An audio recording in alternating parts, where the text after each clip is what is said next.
Yang saya hormati Wakil Kepala Sekolah, yang saya hormati Bapak-bapak dan Ibu yang hadir di sini. Alhamdulillah kita bisa mengikuti kegiatan diseminasi penerapan budaya positif yang disampaikan oleh Ibu Neni Peggy. Pada kesempatan ini, Bapak dan Ibu, tentunya suatu kehormatan bagi kita.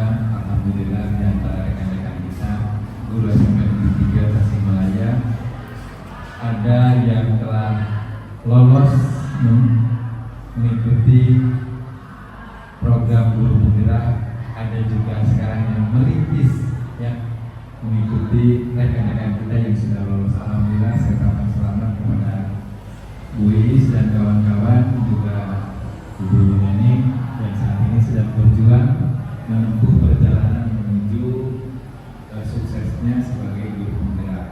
Selamat Ibu, mudah-mudahan lancar sekali. Selanjutnya Bapak Ibu, ada beberapa hal yang perlu saya sampaikan terkait dengan kegiatan ini. Nanti Ibu Neneng akan menyampaikan beberapa hal terkait dengan penerapan budaya positif dan keyakinan kelas. Ini dua hal yang menjadi fokus pembahasan. Saya yakin di antara Bapak dan Ibu sudah memahami, ya, sudah mengetahui apa sebenarnya budaya positif dan keyakinan kelas yang dimaksud. Saya bisa mengatakan begitu karena saya lihat di data PMM Bapak Ibu dari 49 orang itu sudah banyak yang ikut ini kan, termasuk Pak Dede dulu. Alhamdulillah. Terima kasih Bapak Ibu. Alhamdulillah. Ya, jadi Bapak dan Ibu, suatu hal mungkin yang hanya beda-beda istilah Bapak Ibu. Yang dimaksud dengan budaya positif di sini adalah Bapak Ibu, pemahaman peserta didik mengenai norma-norma atau nilai-nilai budaya, kemudian keyakinan yang harus kita terapkan kepada peserta didik. Hal tersebut sesungguhnya sudah dilaksanakan dari hari ke hari selama Bapak Ibu menjalankan tugas tentang hal-hal yang tadi saya sebutkan. Ya. Namun istilahnya muncul seperti ini. Kalau dulu mungkin kita diberi nama budaya positif, kan? Dulu mah istilahnya hal-hal tersebut sudah dilaksanakan, namun belum ada penamaan secara khusus. Nah, di antaranya Bapak Ibu, kegiatan-kegiatan yang sering kita laksanakan di dalam kelas atau menjadi bagian dalam pembelajaran kita menanamkan budi pekerti kepada anak, hidup sopan santun, rukun, gotong royong dan sebagainya. Itu sudah biasa Ibu ya. Nah, kebetulan sudah berjalan beberapa barangkali puluhan tahun bagi Bapak dan Ibu semua. Nah, pada kesempatan ini Bapak dan Ibu, nanti kita simak bersama Bapak dan Ibu yang sudah menjadi guru penggerak di SMP Negeri 3, alhamdulillah. Yang belum juga saya doakan mudah-mudahan bisa mengikuti jejak rekan kita, mengikuti tahapan-tahapan sebagai guru penggerak. Nah, kemudian yang kedua Bapak Ibu, yaitu keyakinan kelas. Keyakinan kelas di sini Bapak Ibu bukan kelasnya yang harus yakin, lebihnya bukan keyakinan kelas, bukan ya. Keyakinan kelas yang dimaksud kalau tidak salah adalah masalah kesepakatan, lebihnya kesepakatan yang harus diterapkan di kelas. Jadi hal-hal yang baik semuanya, hal-hal positif, ini keyakinan kelas gitu. Perjanjian atau kesepakatan bagaimana. Nah, hal itu Bapak Ibu nanti akan disampaikan bagaimana hubungannya dengan proses pembelajaran yang akan kita lakukan terkait dengan hal ini. Jadi untuk lebih jelasnya kita simak bersama. Setelah itu ada tanya jawab ya, ada. Kemudian Bapak Ibu ini suatu tahapan yang harus dilalui. Semua juga sama ya tulisnya melalui ini seleksinya itu masih tahapan.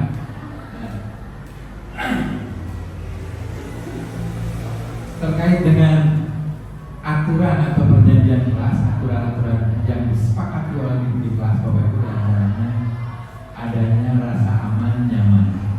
Bagaimana Bapak Ibu mengiring anak agar mereka merasakan aman dan nyaman di dalam kelas?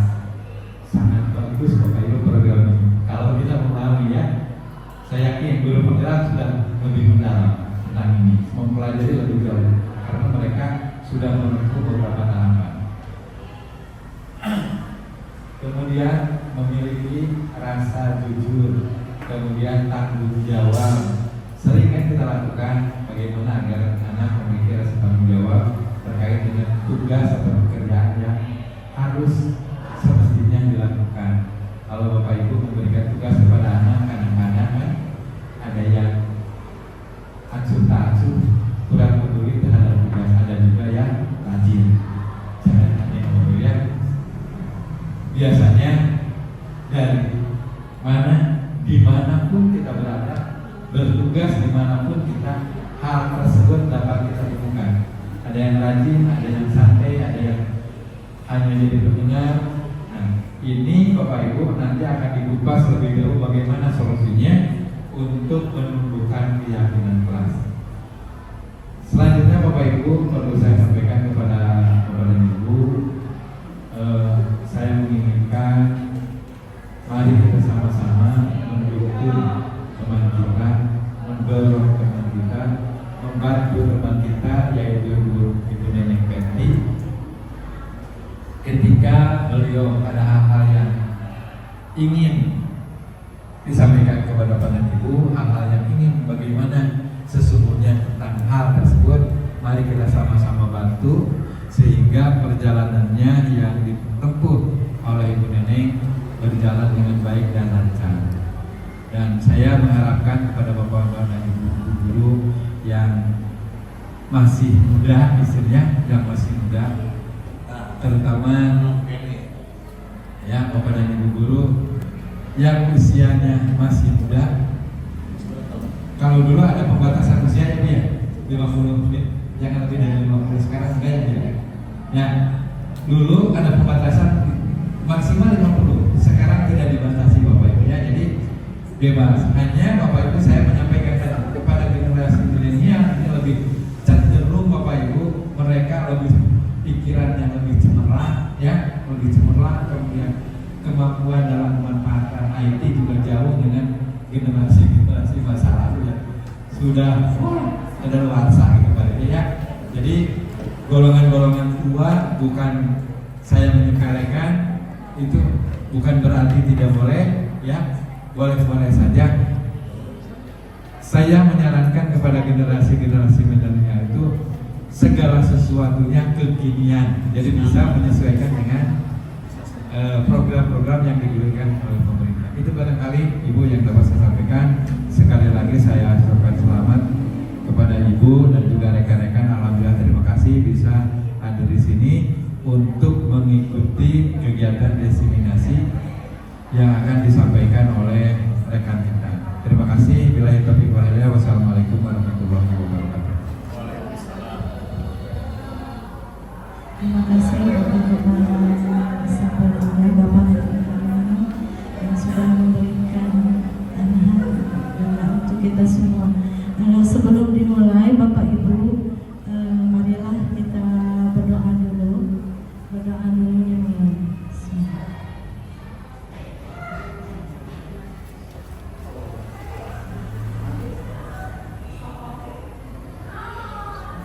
selesai. Assalamualaikum warahmatullahi wabarakatuh. Sebelum ini ya Bapak Ibu, kita ice breaking dulu. Ice breaking dulu. Bapak Ibu, mohon berdiri dulu semuanya.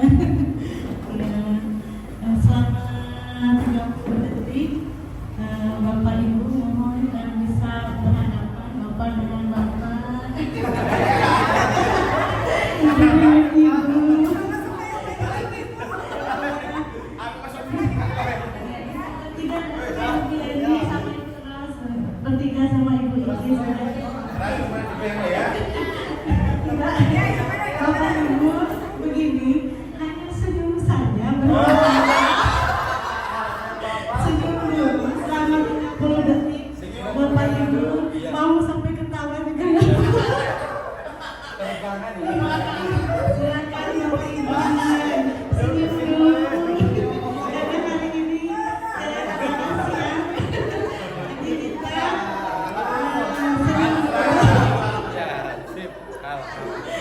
30 detik.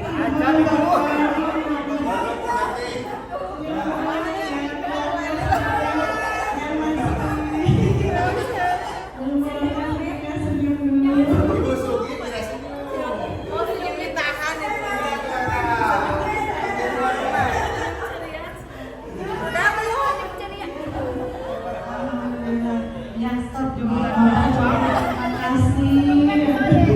Mohon maaf, ini bukan yang mau menggurui, saya mau sharing. Ini tentang penerapan budaya positif ya Bapak Ibu. Begini, ada sebuah cerita dulu Bapak Ibu. Pada hari Senin, Ibu Santi sedang bingung menghadapi ulah 3 muridnya, yaitu Tio, Radi, Argo, yang waktu istirahat mereka memakan bekal makanannya Khalifah dan Tisya tanpa izin sampai habis. Kebetulan Khalifah dan Tisya sedang ke belakang.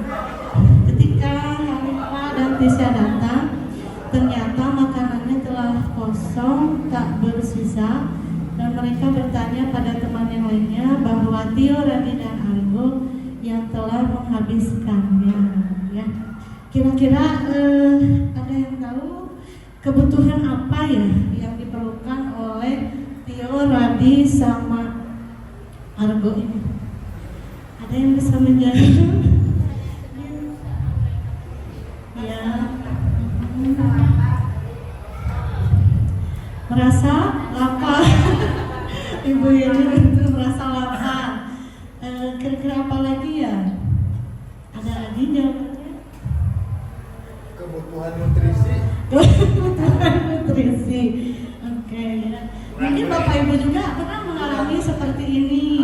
Ya. Ini baru saja terjadi kebetulan kemarin seminggu yang lalu di kelas saya. Bapak Ibu.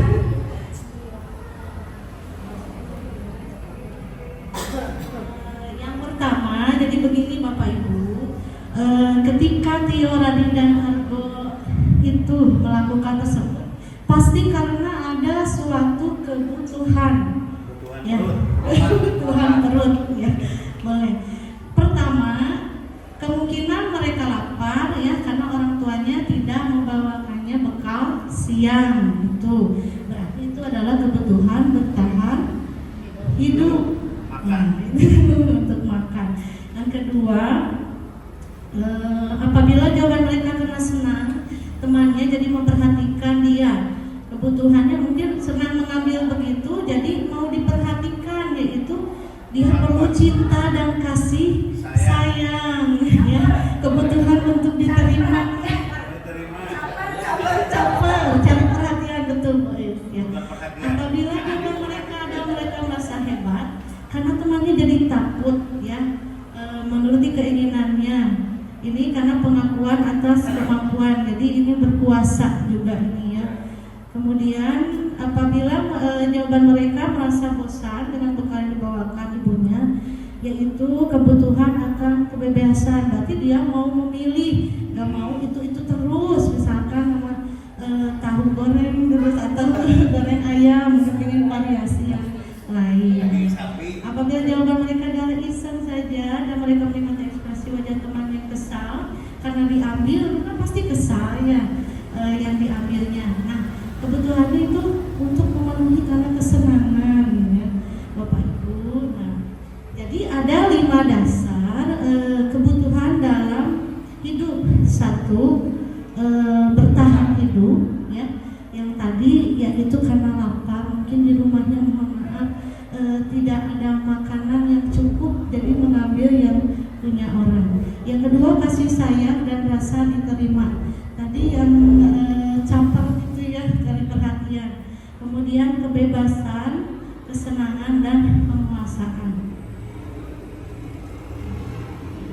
Kebutuhan bertahan hidup ini biasanya fisiologis ya, kesehatan dan rumah, makanan ya. Kemudian kebutuhan kasih sayang ini adalah berhubungan dengan psikologis yang ingin diterima, disayangi oleh koneksi sosial seperti teman, keluarga. Kemudian kebutuhan atas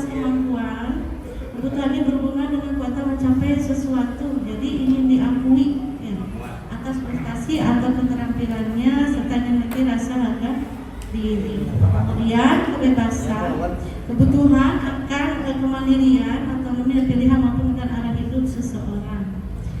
5. Kesenangan, ya. Kebutuhan untuk mencari kesenangan itu dengan bermain, tertawa, ya. Kalau menyinggung atau menyakiti orang itu malah dia senang, ya. Seperti contoh lain, misalkan ada anak melempar-lempar roti, ya. Ternyata kena dengan bapak kepala atau ibu guru, ya itu kan tidak baik. Nah, itu untuk memenuhi kebutuhan kesenangan mereka, yaitu dengan melempar roti dengan temannya. Nah, untuk menyelesaikan masalah tadi, kita bisa menggunakan segitiga restitusi.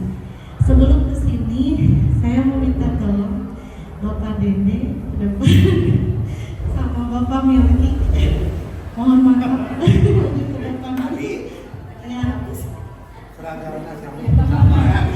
Kebetulan bagus sekali. Ya, Bapak Dede, tolong kepalkan ya ke sana aja. Bapak Dede, kepalkan tangannya 1 atau boleh 2, kepalkan. Sekarang Pak Milki coba, Pak Milki merayu Pak Dede atau menyebut misalkan pakai uang atau apapun itu, ya, agar buat Pak Dede bisa membuka tangannya. Kepala tangan itu bagaimana? Oh, dikit-dikit boleh. Tapi Pak, coba Sampai buka jadi. Coba bertanya.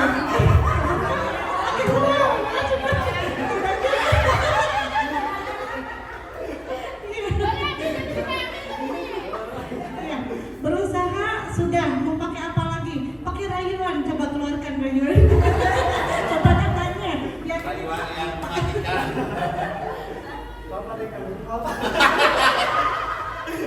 Cariin atuh. Iya, kita lihat ya Pak Dede tidak mau membuka kepala tangannya. Itu karena mungkin sesuai tadi ya, kebutuhan. Kalau memang Pak Dede memerlukan, pasti akan membukanya. Jadi tergantung orangnya. Ya. Di sini kita sebagai guru harus mengetahui kebutuhan murid-murid kita.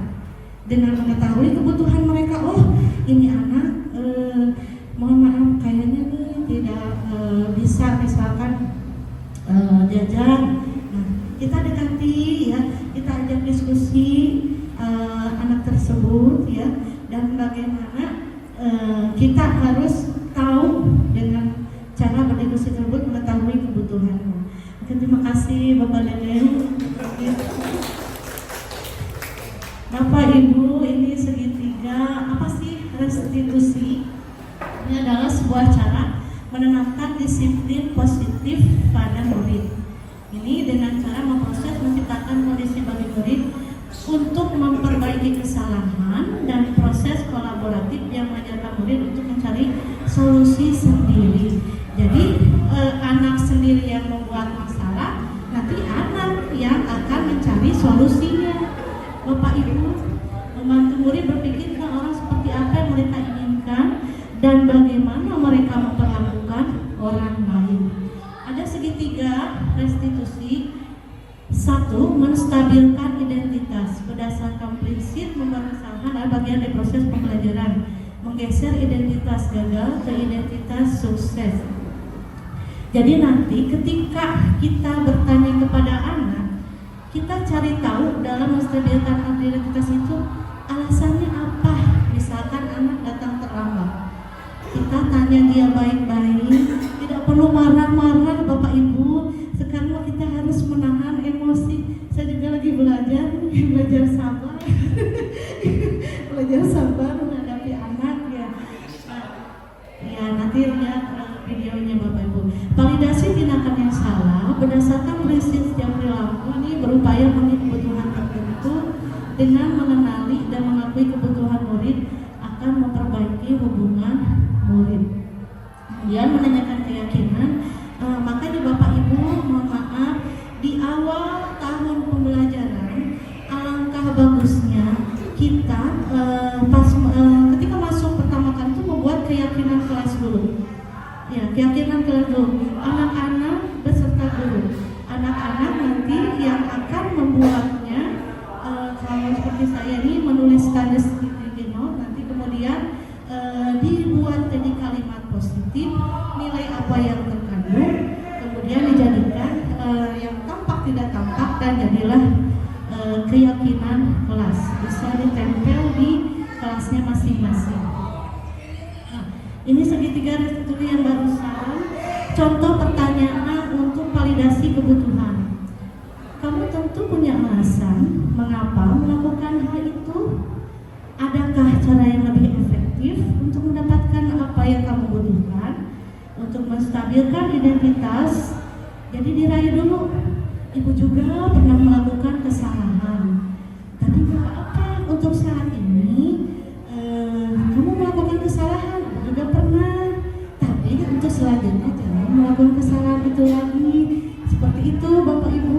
Jadi kita contohkan dulu bahwa kita pernah melakukan kesalahan. Setiap orang pasti melakukan kesalahan.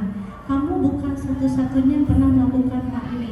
Atau tidak ada manusia yang sempurna di dunia ini, nah. Ya, bisa seperti itu. Kemudian untuk menanyakan keyakinan, nilai-nilai apa saja yang ada dalam keyakinan di kelas. Nilai kebajikan itu banyak sekali. Ada peduli, kejujuran, menghormati, kreatif, dan yang utama yaitu profil pelajar Pancasila. Dimensinya yaitu apa saja? Beriman dan bertakwa pada Tuhan Yang Maha Esa, mandiri, gotong royong, bernalar kritis, kreatif, dan kebinekaan global.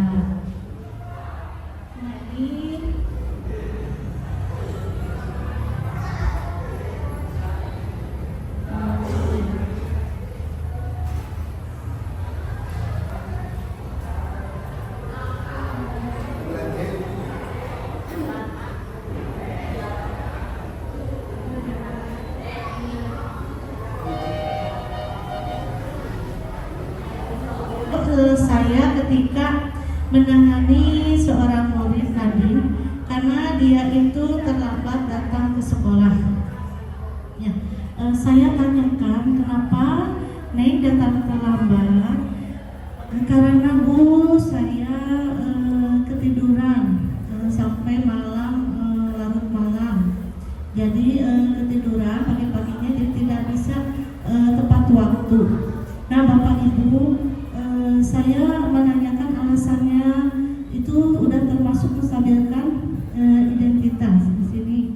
Nah, ketika solusinya saya tanyakan, jadi apa yang akan Neng lakukan, Nadine lakukan agar tidak datang terlambat lagi.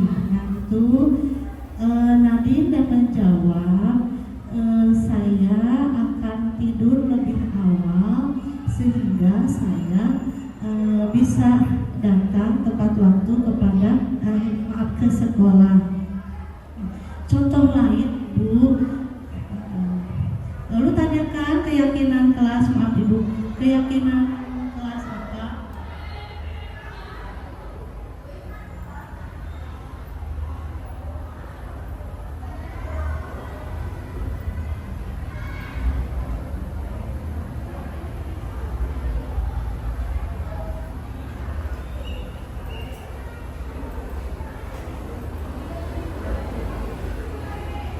Kemudian menanyakan keyakinan kelas apa, bahwa kan harus datang tepat waktu. Dalam keyakinan kelas, di kelas ditulis datang harus tepat waktu. Nah kita tanyakan kepada anak, kemudian kamu ingin menjadi orang seperti apa? Itu salah satu contohnya. Nah Bapak Ibu, saya mau bertanya ke Bapak Ibu. Di sini ada posisi kontrol restitusi, ada penghukum, ada pembuat orang merasa bersalah, ada sebagai teman, atau ada pemantau dan ada manajer. Kira-kira Bapak Ibu suka di mana? Di penghukum? Di teman. Oh di teman, Mbak Dede di teman. Bagaimana Bapak Ibu yang lainnya? Manajer, ada manajer, ada pembuat orang merasa bersalah. Jadi anak itu akan merasa bersalah ya. Jadi kita yang membuat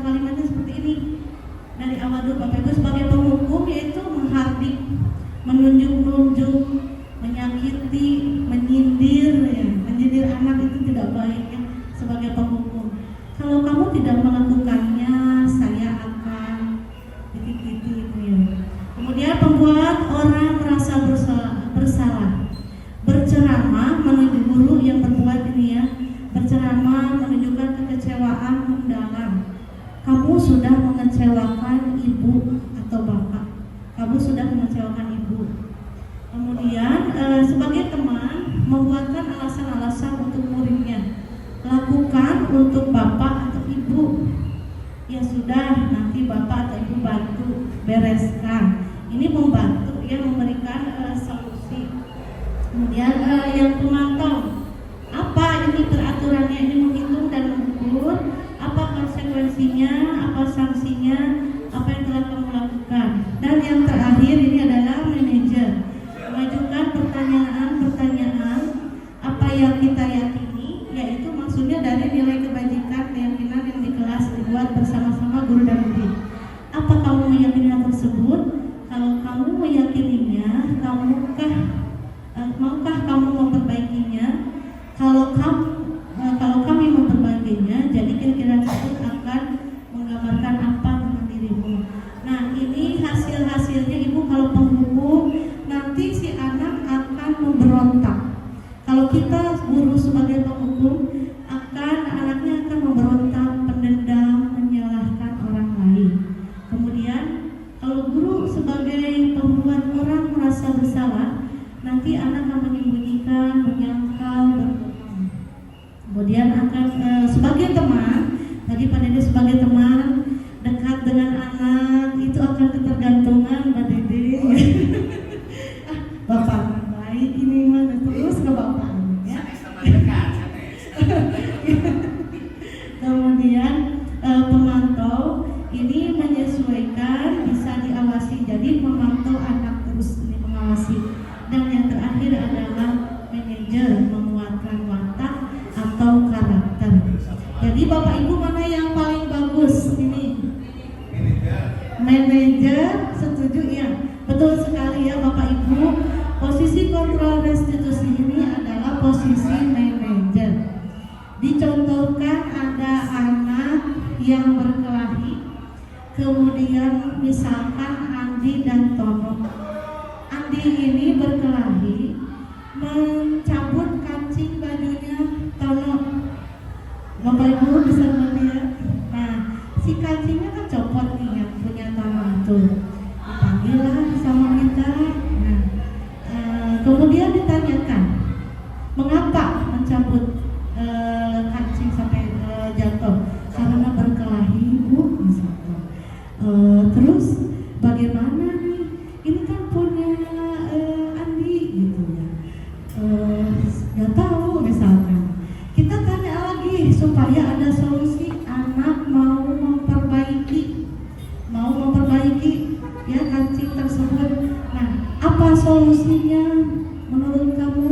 Ini kan kamu sudah merusak pakaian temanmu, misalkan begitu ya Bapak Ibu. Nah, harus bagaimana Bapak Ibu kalau kancingnya copot?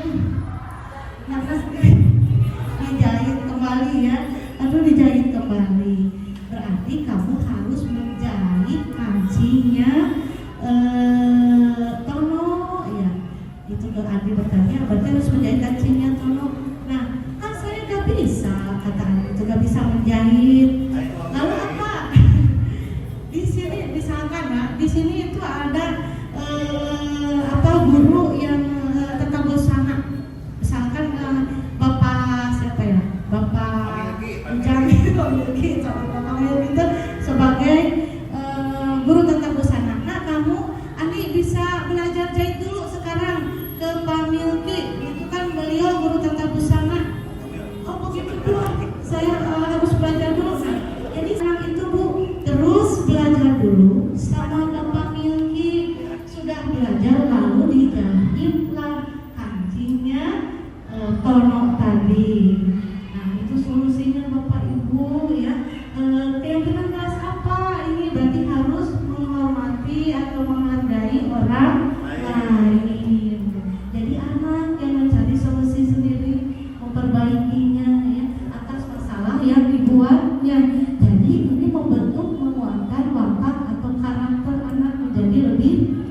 Ya, silahkan tuliskan menurut Bapak Ibu peraturan apa biasanya anak-anak tuliskan di dalam kelasnya.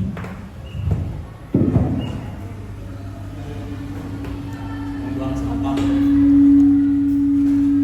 Buang kolong.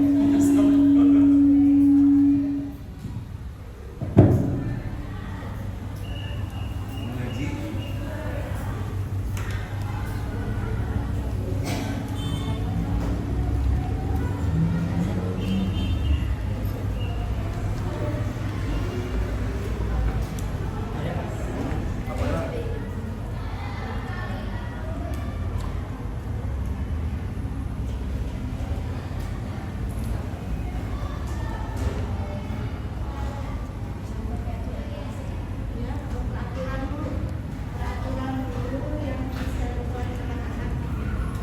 Busuk gini enggak?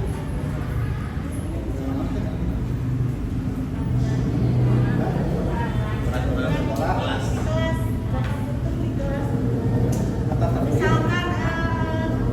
Misalkan ya, dilarang makan dalam kelas, dilarang menggunakan HP. HP di sekolah. Iya, saya tahu itu dia. Satu materi dua mah. Di rumah. Di rumah biasanya. Kayak ada mana aja aturan.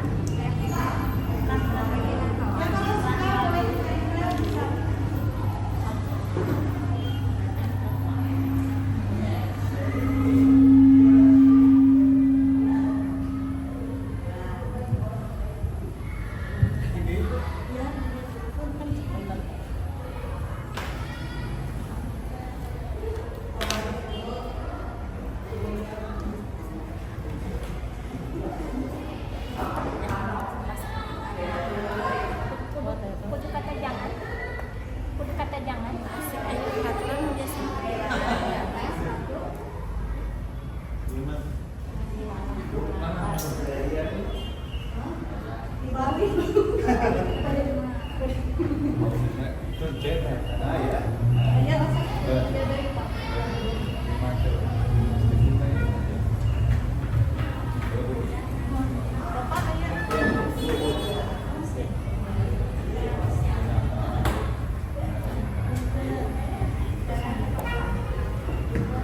Jangan hidup di dalam kelas.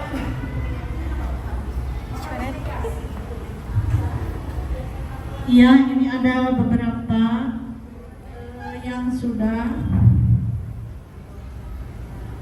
Ini juga di kelas juga seperti ini Bapak Ibu ya, membuat peraturan anak-anak yang membuat sendiri dibimbing oleh kita. Pertama, menjaga kebersihan, ketertiban, keharmonisan di kelas. Kemudian peraturan jangan menggunakan HP di kelas. Jangan membuang sampah sembarangan. Dilarang menggunakan HP ketika belajar samanya. Kemudian seluruh siswa harus selalu menjaga kebersihan kelasnya. Datang tepat waktu atau dilarang kesiangan. Datang tepat waktu, membuang sampah pada tempatnya, jangan membuang sampah sembarangan di kelas. Siswa wajib hadir di sekolah paling lambat pukul 6.50. Wajib memakai seragam. Oh, misalnya. Bekerja sama dalam melaksanakan tugas kelompok dan berkontribusi dengan adil. Yang sudah semuanya Bapak Ibu ya.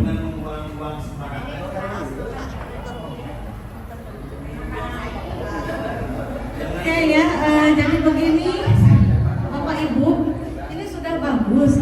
Setelah begini, lalu dijadikan kalimat positif.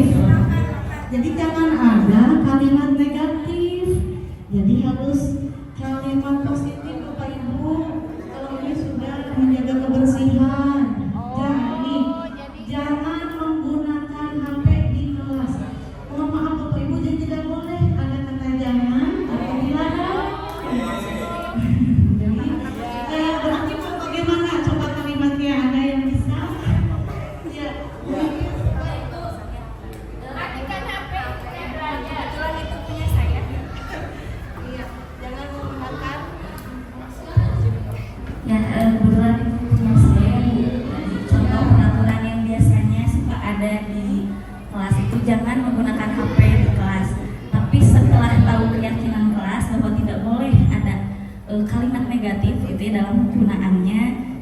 diubah kalimat itu diksinya menjadi menggunakan HP sesuai kesepakatan atau ketika diizinkan oleh guru. Terima kasih. Terima kasih Mbak Is ya. Jadi begitu ya Bapak Ibu, jangan menggunakan HP di kelas, bisa diganti dengan menggunakan HP saat istirahat atau izin dari Bapak Ibu guru. Itu boleh HP secara bijak. Jadi pada saat-saat tertentu ya Bapak Ibu. Nah, kemudian jangan membuang sampah sembarangan.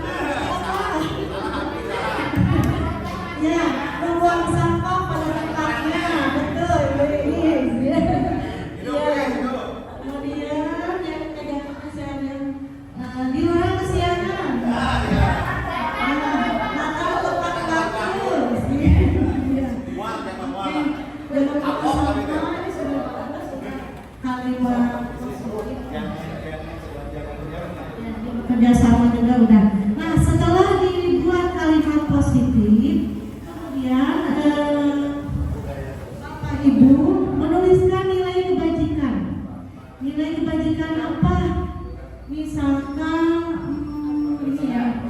membuang sampah pada tempatnya. Apa? Betul Bapak Dede? Kebersihan. Ya, itu nilai kebajikannya kebersihan.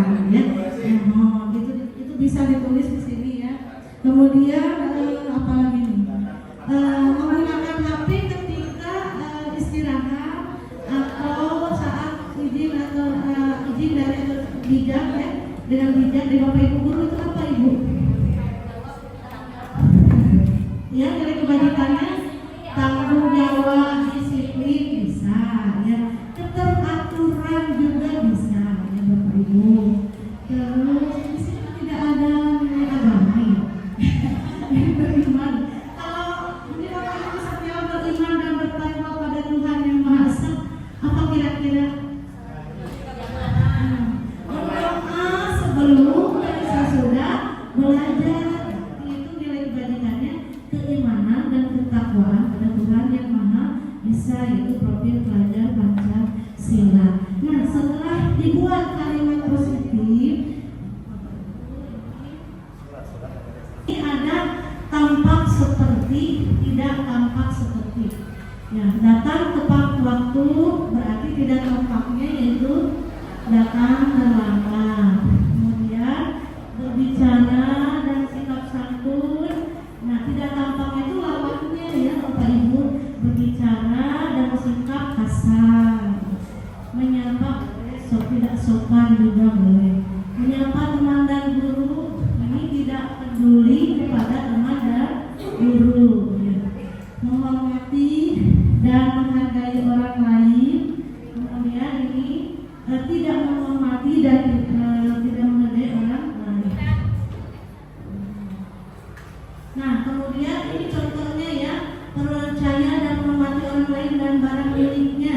Ini meminta izin, ini dan kebajikannya, meminta izin sebelum dan meminjam barang, memakai barang tanpa izin. Yang tadi ya, mengucapkan terima kasih, ini baik dan tidak terima kasih. Nah, ini keyakinan kelas yang sudah saya buat di kelas 8A. Ini menghormati semua murid untuk menghormati guru dan orang lain. Hormat dan santun, semua murid bersikap sopan dan santun dalam setiap kegiatan pembelajaran. Beriman dan bertakwa pada Tuhan Yang Maha Esa. Ini hasil anak-anak Bapak Ibu ya, keyakinan kelas yang sudah dibuat. Berdoa sebelum dan sesudah pembelajaran, melaksanakan sholat zuhur bersama di masjid sekolah. Mengaji bersama. Sini mengaji bersama. Kalau saya nah ini ya contohnya, ini tempel Bapak Ibu, biar anak-anak itu, murid-murid kita itu ingat dengan peraturan yang mereka buat. Jadi kesimpulannya ini ya Bapak Ibu, budaya positif di sekolah adalah nilai-nilai dan kebiasaan-kebiasaan di sekolah yang berpihak pada murid agar mereka dapat berkembang menjadi pribadi yang kritis dan bertanggung jawab. Paradigma perubahannya yaitu untuk membangun budaya positif, sekolah perlu menyediakan lingkungan yang positif, aman dan nyaman agar murid-murid mampu berpikir, bertindak dan mencipta dengan merdeka, mandiri dan bertanggung jawab. Dalam budaya positif selain ini juga saya membiasakan literasi, ya, mohon maaf saya berikan lagi literasi setiap pembelajaran saya 10 menit sebelum pembelajaran bahasa Inggris. Saya membiasakan anak-anak membaca buku. Kalau untuk di kelas 8A saya sudah menyiapkan buku-buku agar mereka membaca dulu. Saya membuat pojok literasi, dan untuk kelas yang saya ajarkan yaitu 10 menit saja dengan buku yang ada, mau buku tulis, mau buku tugas. Jadi begini ya Bapak Ibu budaya positif, mari kita sama-sama menumbuhkan budaya positif ini untuk kebaikan anak-anak kita, yaitu dengan melakukan pembiasaan yang baik untuk mereka, yaitu dimulai dengan kita dulu sebagai guru. Memberikan apa Bapak Ibu? Teladan. Sesuai dengan Ki Hajar Dewantara, guru itu adalah sebagai among, menuntun anak didik kita sampai mereka mencapai kebahagiaan dan keselamatan yang setinggi-tingginya. Ya, karena guru itu digugu dan ditiru. Ya, dari apapun itu, dari penampilan, kedisiplinan kita dalam mengajar kita juga sama. Ya, sekian mungkin dari saya. Ada pertanyaan Bapak Ibu? Dari panjang tidak ada. Sudah cukup. Dedek.